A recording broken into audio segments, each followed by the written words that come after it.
ان کے دور میں تقریباً آدھی قیمت تھی تیل کی عالمی منڈی میں. جب ہماری باری آئی تو یہ سمجھ جائیں کہ یہ تیل کی قیمت، یہ جو کورونا کی وجہ سے سپلائی شارٹیجز ہوئے ہیں، تو ہمارے دور میں آخری وقت پہ $103 سے تیل گیا $115-20 تک بھی پہنچا. تو جب تیل بڑھتا ہے تو پھر ہماری امپورٹس بڑھ جاتی ہیں، امپورٹس بڑھتی ہیں، ڈالرز ہمارے زیادہ خرچ ہوتے ہیں، ڈالر کم ہو جاتے ہیں. ڈالر جب کم ہوتے ہیں تو روپے کے اوپر پریشر پڑتا ہے اور ہمارے ریزرو سے پریشر پڑتا ہے. تو اب یہ سمجھیں کہ یہ جو پاکستان چھوڑ کے گئے تھے اور ہم جو پاکستان چھوڑ کے گئے تھے، 2021 میں پاکستان کے جو جی ڈی پی دولت میں اضافہ ہو رہا تھا وہ 5.7% تھا، اور جو ہمارا 2022 تھا، چوتھا سال تھا، اس میں 6% تھا. 5.7 اور 6% پاکستان کی تاریخ میں، یہ صرف اور صرف اگر اس طرح کی پاکستان کی جی ڈی پی گروتھ ہوئی یا دولت میں اضافہ ہوا، یہ مارشل لاز میں ہوا تھا. یہ کیوں ہوا تھا ان کے دور میں؟ کیونکہ ہم ان کے ساتھ ان کی 2 دفعہ جنگوں میں شرکت کر رہے تھے، افغان وار میں اور وار آن ٹیرر میں، اور اس سے پہلے ہم سیٹو اور سینٹو کے امریکہ کے ساتھ ملے ہوئے تھے پیکٹ میں کولڈ وار کے دوران جب ایوب خان کا دور تھا.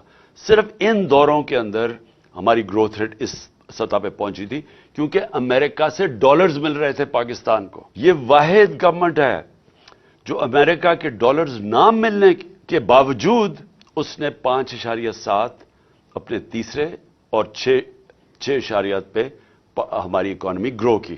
اور یہ یاد رکھیں کہ اس میں 2 سال کرونا آیا تھا جو ایک ایسی وبا تھی جس نے دنیا کی اکانومیز کو تباہ کر دیا تھا. ہندوستان کے حالات دیکھیں، ان کی منفی میں چلی گئی تھی گروتھ ریٹ. ایران کا دیکھیں، جو ہمارے نیبرز کی بات کر رہا ہوں، دنیا میں ہم نے اپنی اکانومی بچا لی، اپنے غربت بچا لی، اپنے روزگار بچایا لوگوں کا، اور ہمیں اپنی انڈسٹری بچا لی، اور ہم نے یہ 5.7 اور 6% پہ گرو کیا. ہماری ریکارڈ ریمیٹنسز تھی، بیرون ملک پاکستانی کو سب سے زیادہ ہمارے پہ اعتماد تھا. $31 ارب کی انہوں نے ریمیٹنسز بھیجی جو ریکارڈ تھا. نون لیگ کی دور میں 19.6% ریمیٹنسز تھی. ہم نے ادھر سے لے کے گئے 3.5 سال میں $32 ارب پہ. ہمارا جو ڈیفیسٹ چھوڑ کے گئے ہم، اس کے باوجود کہ تیل کی قیمتیں ریکارڈ کی پرائس پہ تھی، ساری چیزیں مہنگی ہو گئی کرونا کی وجہ سے، سپلائی شارٹیجز کی وجہ سے، اس کے باوجود ہم جو جی ڈی پی چھوڑ کے گئے تھے کرنٹ اکاؤنٹ بیرونی ڈیفیسٹ وہ 4% تھا. نون لیگ چھوڑ کے گئی تھی 5.8%، جب تاریخی سب سے کم تیل کی قیمتیں تھیں. ہماری گندم 27.5 ملین ٹن ہماری گندم تھی جو کہ ریکارڈ تھا پاکستان کی تاریخ میں. ہماری جو چاول تھا وہ 9.3 ملین ٹن تھا جو ریکارڈ تھا. ہمارا جو مکئی تھی وہ 9.6 ملین ٹن تھی، وہ ریکارڈ تھی. اور ہماری آخری سال میں جو گنا تھا وہ تقریباً 90 ملین ٹن تھا جو کہ ریکارڈ تھا. جو ان کی بجلی کی جنریشن تھی، اب یہ سمجھیں، انہوں نے بجلی جو کانٹریکٹ سائن کیے تھے پاور جنریشن کے نون لیگ نے، اس میں یہ تھا کہ اگر ہم بجلی خریدیں یا نہ خریدیں ہمیں کیپیسٹی پیمنٹس پہ دینے پڑتے تھے. یعنی ایک بجلی گھر کو جو انہوں نے جب ان کو کانٹریکٹ دے دیا، انہوں نے جو سیٹ اپ کیے، اس میں سے اگر پاکستان بجلی خریدے یا نہ خریدے پیسے پورے دینے پڑتے تھے، جس کو کیپیسٹی پیمنٹس کہتے ہیں.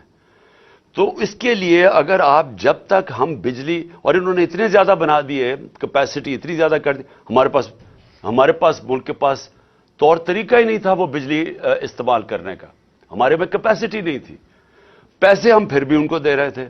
تو اس کا مطلب بجلی کی کنزمپشن بڑھائی جائے تاکہ ہم کم از کم ہمارے پاس آمدنی آئے وہ ان کو پیسے دینے کی. تو انہوں نے 80 ملین یونٹس ان کے دور میں تھے، ہم اس کو لے کے گئے 116 ملین یونٹس پہ اپنے دور میں. بلین یونٹس میں، مطلب ارب یونٹ، 116 ارب یونٹس میں. انہوں نے کوئی اپنی اس دور میں ڈیم نہیں بنائی. ہم نے 6 ڈیمز کا شروع کیا جس میں 2 بڑی ڈیمز تھی. یہ 50 سال کے بعد ہم نے شروع کیا.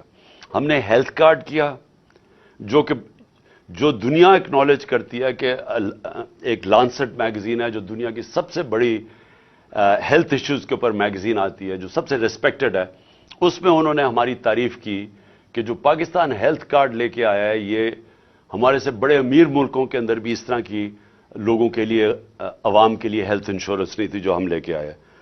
ہمارا جو اساس پروگرام تھا وہ انٹرنیشنلی اکنالج ہوا۔ وہ جو کارنل یونیورسٹی تھی انہوں نے، نہیں، اسٹینفورڈ یونیورسٹی کی ریسرچ نے کہا کہ پاکستان ایک فلاحی ریاست کی طرف جا رہا ہے، جو ہمارا اساس پروگرام تھا۔